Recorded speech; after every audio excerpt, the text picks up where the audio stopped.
अजून एक काहीतरी असा किस्सा आहे का इनिशियल स्ट्रगलचा जे तुम्ही कुठंच असं सांगितलं नाही किंवा लोकांना माहिती नाही? 92-93 ज्या मुंबईत दंगली झाल्या त्यावेळेस मी एकांकिका वगैरे काही ना काही असं करत होतो वगैरे. त्या दरम्यान माझा भाऊ नोकरीला लागला होता. आमच्या घरची परिस्थिती आता स्थिर स्थावर होणार आणि मग ते दंगल झाल्यानंतर मग महिनाभर ते काय म्हणतो आपण त्याला कर्फ्यू लागले, नोकरी थांबली. मग आता ह्या महिन्यात आपल्या घरात काय शिजणार, आपल्याला काय मिळणार मग आपल्याला. त्यामुळे ती दंगल आहे ना, हे जातीय दंगल नको, आम्हाला खायचंय, आम्हाला व्यवस्थित जेवायचंय.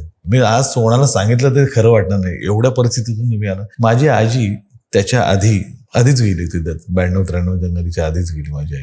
ती आजी घराला हातभार लागा म्हणून इतरांच्या घरातली धुणी मांडी करत होती. आता हे कोणाला खरं वाटणार. आणि त्या आजीला त्या शेवटच्या काळामध्ये होत नाही तरी पण ती करते, तर तिला मदतीला मीही तिच्याजवळ जायचो.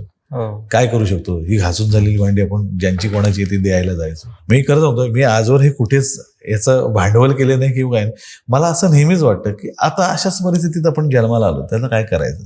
मग ती ज्यांच्यासाठी आम्ही काम करत होतो, घरची कामं वगैरे, ते जेवणही द्यायचे. आणि सगळ्यात हाईट म्हणजे तुला म्हणतो, गणपतीला आम्ही पोटभर जेवायचो. त्या दिवसात आईच्या हातचे मालपोहे खायला मिळायचे, मोदक वगैरे खायला मिळायचे. आणि जसा महिन्याचा पगार संपत जातो 20-25 तारखेला, तर मग पुढचे कसे दिवस हालाकीचे जायचे.